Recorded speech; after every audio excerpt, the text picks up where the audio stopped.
তো দেখো মিষ্টিটা বানানো হয়ে গেছে।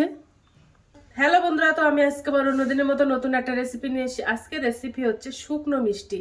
তো চলো আমি এই মিষ্টিটা কিভাবে বানাই তোমরা শেষ পর্যন্ত ভিডিওটা স্কিপ না করে পাশে থেকে দেখার জন্য অনুরোধ রইল।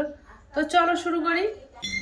তো এই মিষ্টিটা বানাতে আমার এক বাটি ময়দাটা লাগবে। এর মধ্যে 250 গ্রাম ময়দার আটা আছে। তো আমি গামলাটিতে ঢেলে দেব ময়দার আটাটা। ওর মধ্যে আমি 3 চামচ মতো সাদা তেল দিয়ে দেব, একটু লবণ দিয়ে দেব, দিয়ে এবার ময়দাটা ভালো করে ময়াম দিয়ে নেব।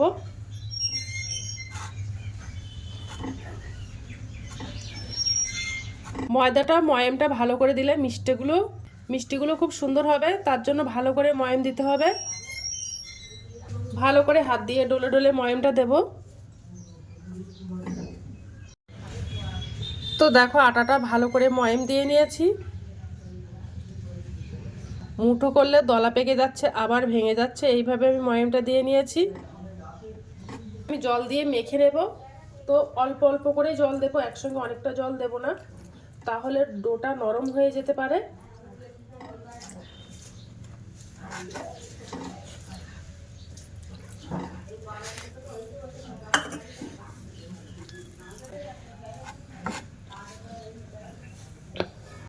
তো দেখো একেবারে নাও শক্ত নাও নরম করে একটা ডো বানিয়ে নিয়েছি।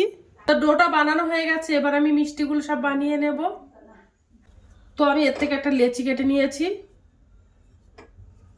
আর মিষ্টিগুলো আমি একটু বড় বড় সাইজের বানাবো।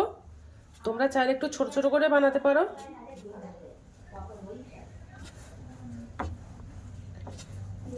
তো দেখো প্রথমে গোল করে নিয়েছি, এবার আমি লম্বাটে মতো করে নেব।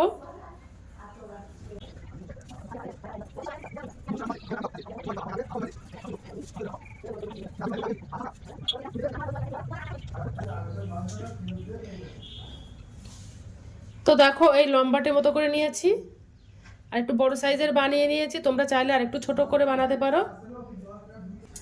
তো বাদ বাকি মিষ্টিগুলো সব আমি এভাবে বানিয়ে নেব।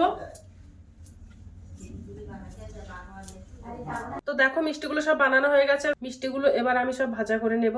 তো চলো। তো দেখো উনানে আমি একটা কড়াই দিয়ে দিয়েছি, তেল গরম হয়ে গেছে। এবার আমি মিষ্টিগুলো তেলের মধ্যে দিয়ে দেব, দিয়ে ভাজা করে নেব।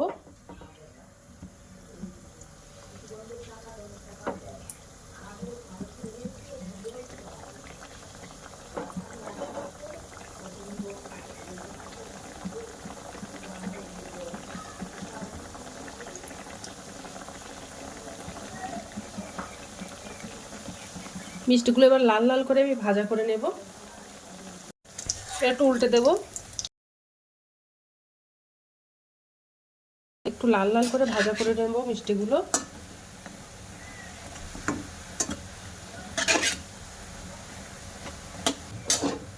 দেখো মিষ্টিগুলো সব ভাজা করা হয়ে গেছে। এবার আমি একটা প্লেটে তুলে নেব মিষ্টিগুলো।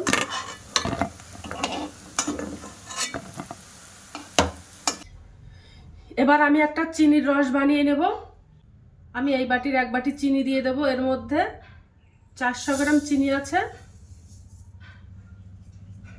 আর আমি ওই বাটির হাফ বাটি জল দিয়ে দেব। দিয়ে একটা ঘন করে চিনির রস বানিয়ে নেব।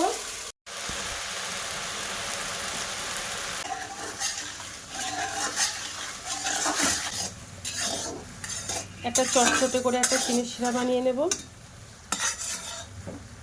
তো এবার আমি মিষ্টিগুলো দিয়ে দেব,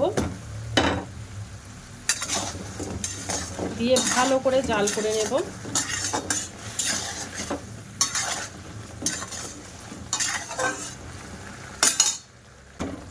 চিনির রসটা আর একটু ঘন করে নেব।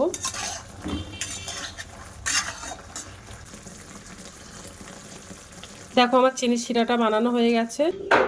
তো দেখো চিনির রসটা টেনে নিয়েছে মিষ্টির মধ্যে। এবার আমি একটা প্লেটে তুলে দেখাবো যে কেমন হয়েছে।